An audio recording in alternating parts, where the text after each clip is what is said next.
Formula भूल गए तो एग्जामिनर आपको भूल जाएगा। फिर जो काम हम ऊपर करते हैं वो काम हमें नीचे भी करना होता है। ये मैथ का रूल है, जो आप इक्वल के इस तरफ करोगे वो इक्वल के इस तरफ भी करोगे। दोनों जुड़े हुए होते बताया था मैंने आपको। एक ही लेक्चर को मुझे फिर 2 बार रिकॉर्ड करना होगा, एक बार हिंदी में फिर देन एक बार इंग्लिश में, तो बाकी डबल काम आता है। और बाकी आपकी क्लास 6 की भी चली रही है उधर दूसरे चैनल पर, फिर क्लास 8 की भी है, तो अलग अलग क्लासेस की लेक्चर चलते रहते हैं, तो काम बढ़ गया इस तरीके से, समझ सकते हो आप। Hello friends, welcome back to our YouTube channel. तो इस वीडियो में बात करने वाले हैं, ये आपका पार्ट 2 है, ठीक है। तो जैसा कि पार्ट 1 आ चुका है, तो 1 मिनट आपसे बात करते हैं, 1-2 मिनट लगेगा। तो बाकी पार्ट 1 आपका आ चुका है और पार्ट 1 की लिंक आपको डिस्क्रिप्शन में दे दूँगा, आप जाकर देख सकते हो। तो पार्ट 1 में हमने करा था क्वेश्चन फर्स्ट एक्सरसाइज नंबर 2.2 का। तो जैसे कि आप जानते हो कि ये CBSE 2025 के लिए न्यू सीरीज स्टार्ट हो चुकी है क्लास 10th वालों के लिए। तो ये बेसिकली हिंदी मीडियम वालों के लिए चल रहा है अभी सीरीज, और इंग्लिश मीडियम वालों के लिए अभी नहीं है, ठीक है। तो जैसे कि आपका कमेंट आ रहा था कि भैया इंग्लिश में कराइए, तो इंग्लिश में तो अभी नहीं पॉसिबल है, क्योंकि आपको मैंने बता रखा है कि आपको एक क्राइटेरिया पूरा करना होगा, उसके बाद ही इंग्लिश मीडियम में स्टार्ट करूँगा, क्योंकि फिर डबल काम हो जाएंगे ना। आपकी लेक्चर को मुझे फिर 2 बार रिकॉर्ड करना होगा, एक बार हिंदी में फिर देन एक बार इंग्लिश में, तो बाकी डबल काम आता है। और बाकी आपकी क्लास 6 की भी चली रही है उधर दूसरे चैनल पर, फिर क्लास 8 की भी है, तो अलग अलग क्लासेस की लेक्चर चलते रहते हैं, तो काम बढ़ गया इस तरीके से, समझ सकते हो आप, ठीक है। बाकी आप तो देख ही रहे हो। फिर करते हैं इस वीडियो में, और जिसने भी पहले पार्ट 1 नहीं देखा तो जाकर देखिए, आपको एक सीरीज़ में फॉलो करना है। अगर आपने पार्ट 1 नहीं देखा, पार्ट 1 मतलब क्वेश्चन फर्स्ट, और क्वेश्चन फर्स्ट आपको नहीं आता होगा तो क्वेश्चन 2 पे कैसे आ जाओगे आप, पॉसिबल ही नहीं है। तो पहले एक्सरसाइज नंबर 2.2 का क्वेश्चन फर्स्ट आपको देखना है, तो पार्ट 1 में दे रखा है, मैंने करवाया था कल, तो ये आपका डे 3 है। तो इस वीडियो में क्या होगा आपका, तो इस वीडियो में हम देखेंगे क्वेश्चन, ये आपका पार्ट 2 है, और उसके बाद आपका पार्ट 3 आएगा। तो 3 पार्ट में पूरी एक्सरसाइज नंबर 2.2 रहेगी आपकी, तो 3 पार्ट में आपका पूरा एक्सरसाइज कंप्लीट हो जाएगा। तो ये आपका पार्ट 2 है, इसमें देखेंगे हम क्वेश्चन 2 के 3 पार्ट। टोटल कितने पार्ट है, 6 पार्ट है। 3 पार्ट इस वीडियो में देखेंगे, बाकी 3 पार्ट नेक्स्ट वीडियो में, ठीक है, जो कि आपकी पार्ट 3 रहेगी। तो अब स्टार्ट करते हैं पार्ट 2।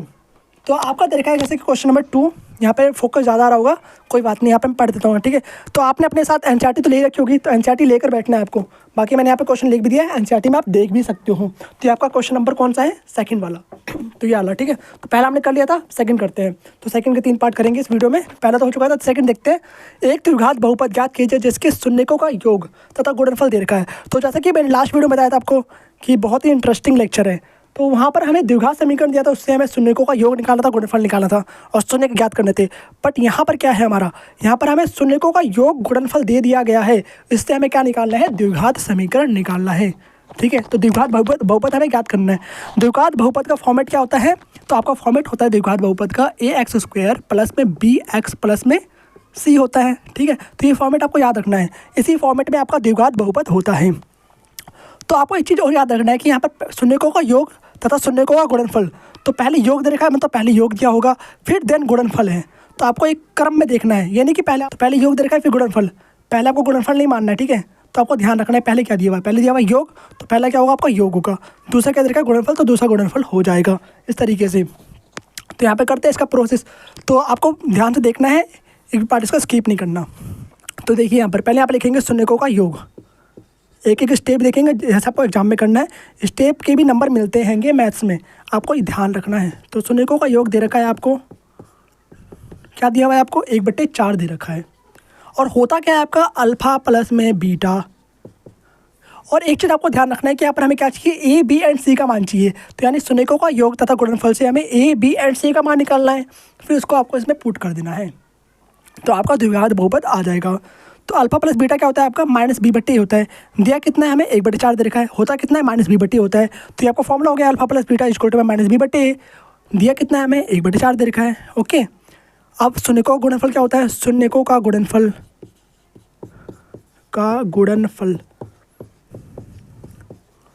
क्या होता है हमारा, दिया कितना है हमें, -1 दे रखा है, होता कितना है, अल्फा इंटू बीटा बराबर में c/a, ठीक है। ये तो फॉर्मूला हो गया। दिया कितना है हमें, -1 दे रखा है, बाकी कंपेयर करेंगे और उसका आंसर आ जाएगा। इसके बट्टे में देखो यहाँ पर 1 है, और इसके बट्टे में क्या 4 है, और यहाँ भी A दे रखा है, यहाँ भी A दे रखा है। एक जगह A का मान 4 दे रखा है, एक जगह A का मान 1 दे रखा है, कैसे पॉसिबल है, नहीं पॉसिबल है ना, आप 2 जगह कैसे रह सकते हो, ठीक है। तो यहाँ पर A का मान 4 दे रखा है, यहाँ पर A का मान 1 दे रखा है, तो हमें पहले दोनों जगह सेम करना होगा। तो यहाँ पर हमें A का मान 4 बनाना होगा, उसके बाद ही करेक्ट होगा। तो 4 कैसे बनाएंगे, ऊपर नीचे 4 से गुणा कर दो बस, तो बराबर हो जाएगा। जो काम हम ऊपर करते हैं वो काम हमें नीचे भी करना होता है। ये मैथ का रूल है। जो आप इक्वल की इस तरफ करोगे वो इक्वल की इस तरफ भी करोगे, दोनों जुड़े हुए होते हैं, बताया था मैंने आपको। वैसे यहाँ पर भी करते हैं, जो हमने ऊपर मल्टीप्लाई करा है वो नीचे ही मल्टीप्लाई करना ही होगा, नहीं तो फिर गलत हो जाएगा। तो ऐसा हमने क्यों करा? क्योंकि 4 एकम 4 तो 1 आ जाएगा आपको, और किसी भी नंबर को आप 1 से मल्टीप्लाई करते हो ना तो आंसर सेम ही आता है। 2 एकम 2, 3 एकम 3, उस तरीके से। तो ऐसा इसलिए हम करते हैं सेम ताकि कट के आंसर आ जाए 1। तो कर दिया हमने। तो क्या करना है, हमें 4 से मल्टीप्लाई करना है ऊपर और नीचे। 4 से मल्टीप्लाई कर देते हैं ऊपर और नीचे। ओके, तो 4 एकम 4 तो माइनस का 4 हो गया, बटे में 4 एकम 4 तो ऊपर हो गया माइनस का 4, नीचे हो गया 4। अब कंपेयर कर लेते हैं इसको, सी बट्टे ए से कंपेयर करते हैं। तो यहाँ से ए का मान तो आ गया हमें 4, ठीक है। ए का मान कितना आ गया? 4 आ गया, दिखाई दे रहा है ना आपको। तो ए का मान आ गया 4, बी का मान कितना आ गया? तो यहाँ पे इस तरीके से करना है। माइनस बी इक्वल टू कितना दे रखा है? 1 दे रखा है। माइनस बी इक्वल टू में 1 दे रखा है, माइनस को भेज देंगे उस तरफ। तो बी का मान कितना आ गया? माइनस का 1 आ गया। बी का मान आ चुका है आपका माइनस का 1। ओके, इस तरीके से देखना है। अब सी का मान कितना है? तो सी का मान साफ साफ दिख रहा है यहाँ पर, माइनस का 4। कंपेयर करना है बस, दोनों तरफ इक्वल कर दो बस, और ए बी एंड सी का मान आपका निकल जाएगा। तो ए बी एंड सी का मान आ चुका है आपको, और इसको पुट करना है आपको किस में? समीकरण 1 में। इसको मान लेते हैं समीकरण 1, और यहाँ पर आप इस तरीके से लिखोगे स्टेटमेंट ए बी। अगर ये क्वेश्चन आपके एग्जाम में आता है ना तो ये आपका सिर्फ 2 नंबर में आएगा, इससे ज़्यादा नहीं। A B and C, A B और सी का मान समीकरण 1 में रखने पर, ठीक है। तो समीकरण 1 कहाँ पर है आपका? ये रहा, ए एक्स स्क्वायर प्लस में बी एक्स प्लस में सी। तो ए की वैल्यू कितनी है? 4 है, तो 4 यहाँ पुट कर दिया, 4x स्क्वायर प्लस में बी का मान कितना है? माइनस का 1, तो माइनस का 1 रख दिया, एक्स की जगह एक्स रख दिया हमने, प्लस में सी क्या है हमारा? माइनस का 4 है, तो माइनस 4 यहाँ पर रख देंगे इस तरीके से। और x की जगह क्या होता है हमारा? ए बी एंड सी। जैसे कि x क्या होता है आपका? चर है, तो चर की जगह आपको कुछ भी आ सकता है यहाँ पर, ए से लेकर जेड तक कोई भी पार्ट दे सकता है। टी भी हो सकता है वहाँ पर यू भी हो सकता है, ठीक है। तो आपका x की जगह टी भी हो सकता है, कुछ भी हो सकता है, ऐसे भी हो सकता है, कुछ भी हो सकता है, ठीक है। तो ऐसे कंफ्यूज नहीं होना आपको, ठीक है। यहाँ पर फॉर्मेट आपको मान लिया कुछ क्वेश्चन में दे रखा हो कि ए एक्स स्क्वायर की जगह ए एस स्क्वायर दे रखा हो, तो वहाँ पर एस स्क्वायर आ जाएगा इस तरीके से, ठीक है। हो गया 4x स्क्वायर प्लस में। अब यहाँ पर आप ये एक चीज़ देखो, प्लस और माइनस कितना हो जाएगा? माइनस हो गया, तो माइनस यहाँ पे लिखोगे, और x का x आ जाएगा, प्लस माइनस माइनस, ठीक है। 4 का 4 आ गया, तो ये आपका बन गया द्विघात बहुपद। समझ में आ गई बात? तो वेरी सिंपल था ये। तो आपको इस तरीके से सॉल्व करना था। अगर आपको कुछ डाउट हो रहा है तो आप मुझसे कमेंट बॉक्स में पूछ सकते हो, और बाकी जो भी चैनल पर नए हैं सब्सक्राइब कीजिए और वीडियो को लाइक कीजिए। बाकी ये बोलता तो नहीं है। तो इसका सेकंड पार्ट, तो फर्स्ट पार्ट तो कंप्लीट हो चुका है, अब देखते हैं सेकंड पार्ट। तो सेकंड पार्ट इससे और भी थोड़ा इजी है, थोड़ा फर्स्ट ट्विस्ट था, क्योंकि जो आपका फर्स्ट पार्ट था ना ये थोड़ा ट्विस्ट वाला था, क्योंकि इसमें ए की वैल्यू अलग अलग दे रखी थी। तो थोड़े ऐसे क्वेश्चन बनते हैं, क्योंकि थोड़ा क्वेश्चन जो एग्जामिनर होता है आपका थोड़ा क्वेश्चन को घुमाता है, ताकि बच्चे थोड़े कन्फ्यूज हो जाएँ, ताकि बच्चे क्वेश्चन गलत करते हैं, ठीक है। तो आपको कन्फ्यूज नहीं होना है, आपको क्वेश्चन सही तरीके से करना है, जैसा बताया है मैंने। तो इस बार भी इस चैप्टर से बहुत अच्छे क्वेश्चन आए थे, इस चैप्टर की भी अच्छे खासी वेटेज थी। बल्कि न्यू एनसीईआरटी में आपका ये एनसीईआरटी आपके है ना, उसमें तो आपका सिर्फ एक एक्सरसाइज दे रखा जो मेन है वो 2.2 है, जो 2.3 तो आपको रिमूव कर दिया है, और 2.1 से क्वेश्चन आता नहीं है इतना, तो बाकी 2.2 ही है जो आपका मेन है न्यू एनसीईआरटी में। बाकी अगर इस बार सिलेबस बदलते हैं तो फिर आपके लिए मैं 2.3 भी करवा दूंगा। तो आप देखते हैं सेकंड क्वेश्चन। तो सेकंड क्वेश्चन क्या दे रखा है आपका? यहाँ पर सेकंड करो पहले। तो सेकंड क्वेश्चन दे रखा है आपका √2 और 1/3 दे रखा है, ठीक है। तो ये भी फर्स्ट की तरह ही आपका दे रखा है। तो पहले लिखोगे यहाँ पर शून्यकों का योग, सेम उसी तरीके से शून्यकों का योग, ठीक है। कितना है शून्यकों का योग? √2 दे रखा है, ठीक है। √2 लिख दिया आपने। और होता कितना है? Alpha plus beta. फॉर्मूला हर जगह लिखना है आपको, बिना फॉर्मूले के नंबर नहीं मिलने वाला, ठीक है। कंपेयर कर दो उसको √2 से। बट्टे में कितना है? कुछ नहीं तो 1 होगा, 1 तो सबके बट्टे में होता है, ठीक है। एक सबका मालिक है, बाकी पता ही है, ठीक है। शून्यकों का गुणनफल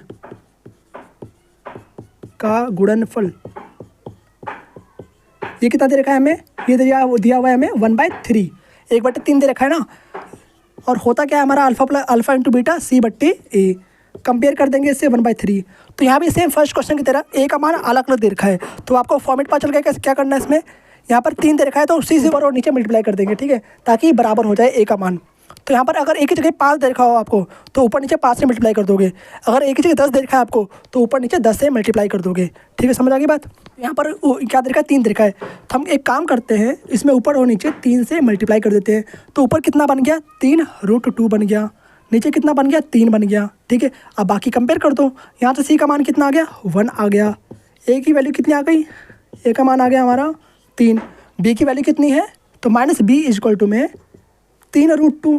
यहाँ से कंपेयर कर रहे हैं, इससे कंपेयर नहीं करना, अब इससे कंपेयर करना है जो हमने मल्टीप्लाई कर दिया है उससे। ठीक है, तो मल्टीप्लाई करके क्या आया था हमारा, 3√2 बटे में 3 आया था। तो इस चीज़ से हमें मल्टीप्लाई करना है। यहाँ से ए का मान कितना आ गया, 3 आ गया, सी का मान कितना आ गया, 1 आ गया, और -b कितना है, 3√2। इस तरीके से करो, लिखोगे तो आपके लिए ईजी हो जाएगा। ठीक है, उसके बाद यहाँ से बी का मान निकालना है। पहले लिखोगे -b में 3√2, उसके बाद माइनस को उस तरफ भेज दोगे तो बी का मान कितना आ जाएगा, -3√2 आ जाएगा इस तरीके से। ठीक है, समझ आ गई बात। अब क्या करना है, सेम वही फॉर्मेट, ए बी एंड सी का मान पुट कर दो समीकरण 1 में। तो ए बी और सी का मान समीकरण 1 में रखने पर ठीक है। बाकी मैं आपको एक चीज़ बताऊं, इंग्लिश और हिंदी में मैथ अलग अलग नहीं होती। ठीक है, बाकी जो ये मैथ की कोई लैंग्वेज तो होती नहीं है, आपका ये स्टेटमेंट ही बदल जाता है। समझ आ गई बात। तो अगर कोई इंग्लिश वाले देख रहे हैं तो बाकी करने का तरीका तो सेम ही रहेगा आपका। यहाँ पर आप लिख दोगे सम ऑफ जीरोस, यहाँ पर लिख दोगे मल्टीपल ऑफ जीरोस। ठीक है, बाकी यहाँ पर आपको लिखने आता ही है, सारा फॉर्मेट वही रहता है। बस यहाँ पर कुछ वर्ड्स को जो यहाँ पर कुछ जगह तो वर्ड्स यूज होते हैं, बाकी जगह तो नंबर्स ही, मतलब मैथ में क्या होता है, नंबर्स ही होते हैंगे। तो नंबर्स तो इंग्लिश में होते ही नहीं है ना, 2 को 2 ही लिखोगे, 2 तो लिखोगे नहीं वहाँ पर। तो बाकी ऐसे कन्फ्यूज नहीं होना आपको, अगर देख रहे हो ना इंग्लिश वाले, तो बाकी यही सब फॉर्मेट होता है, आपके लिए भी हेल्पफुल रहेगा ये। बाकी जहाँ पर इंग्लिश में लिखना है आपको वहाँ पे इंग्लिश में लिख सकते हो, कोई दिक्कत नहीं है। बाकी अगर आपको पूरा चाहिए कि मुझे पूरा इंग्लिश मीडियम में चाहिए तो बता दूंगा आपको, कोई दिक्कत नहीं है। ठीक है, करवा दूंगा आपको। ए बी एंड सी का मान आप पुट कर दोगे किसमें, समीकरण 1 में। तो समीकरण 1 क्या है आपका, ax² + bx + c। तो ax² प्लस में bx प्लस में c। बाकी क्या होता है कि हिंदी मीडियम वालों के लिए कोई करवाता नहीं है, तो इसलिए मैंने हिंदी मीडियम वालों के लिए करवा रहा हूँ। ठीक है, पूरे यूट्यूब पे अवेलेबल नहीं है, मतलब बहुत ही कम लोगों ने करवा रखा है, बाकी ज़्यादातर कोई ध्यान भी नहीं देता। अभी तो किसी ने स्टार्ट भी नहीं करा हिंदी मीडियम वालों के लिए, तो इसी चैनल पे आपके लिए स्टार्ट हो रखी है हिंदी मीडियम वालों के लिए। तो आप यहीं पर देख सकते हो CBSE 2025 के लिए, बाकी और कहीं भी अवेलेबल नहीं है अभी तक।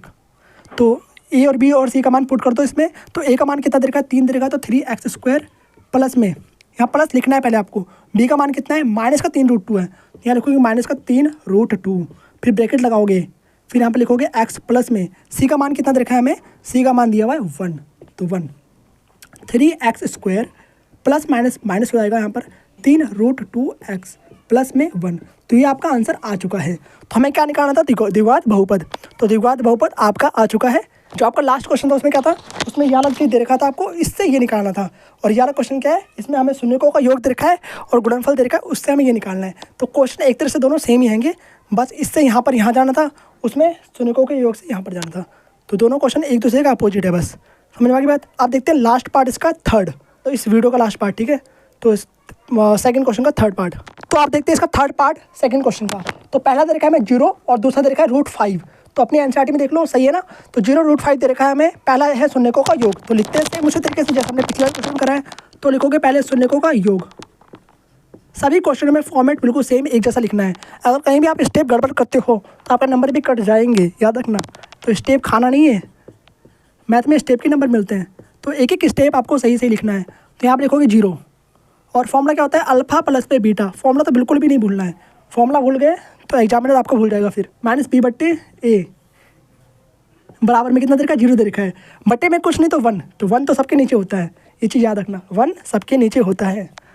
और यहाँ पर लिखोगे शून्यकों का गुणनफल। शून्यकों का गुणनफल कितना दे रखा है हमें, गुणनफल लिखो सही से। गुणनफल कितना दे रखा है, √5 यहाँ पे लिख दोगे। होता क्या है हमारा, अल्फा × बीटा बराबर में c/a। अब आपकी स्पीड आ जाना चाहिए। अगर आपने एक दो तीन क्वेश्चन प्रैक्टिस कर लिया है ना, तो उसके बाद आपको स्पीड में भी करना है, क्योंकि वहाँ पर क्वेश्चन बहुत सारे करने होते हैं। लगभग 38 क्वेश्चन आपके आते हैंगे, तो सब में स्पीड करना चाहिए। मैथ में स्पीड भी रहनी चाहिए बिल्कुल भी। ठीक है, तो कंपेयर करते हैं इसको √5 से। √5 के नीचे क्या है हमारा, कुछ नहीं तो 1 है, 1 सबके नीचे होता है। अब बाकी कंपेयर कर दो, इसमें कुछ मल्टीप्लाई करना है क्या, नहीं, क्योंकि इसके नीचे भी 1 है, इसके नीचे भी 1 है। तो ए का मान दोनों जगह सेम दिख रहा है, तो कुछ भी मल्टीप्लाई नहीं करना है बिल्कुल भी। तो यहाँ से ए का मान कितना आ गया, 1 आ चुका है।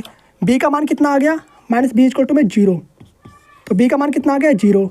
जीरो ना ही नेगेटिव होता है, जीरो ना ही पॉजिटिव होता है, जीरो तो जीरो ही होता है, याद रखना, ठीक है। जीरो के आगे नेगेटिव रहा तो पॉजिटिव रहा तो जीरो जीरो रहेगा, कोई फर्क नहीं पड़ने वाला जीरो को, चाहे जीरो में कुछ भी मल्टीप्लाई कर दो। सी का मान कितना है यहाँ पर, √5 दे रखा है, तो √5 यहाँ पे लिख दो। तो यहाँ से देखो आपको ए, बी एंड सी का मान निकल गया, ए का मान, बी का मान, सी का मान निकल गया। अब सेम वही तरीका है, ए, बी एंड सी का मान पुट कर दो किसमें, समीकरण 1 में।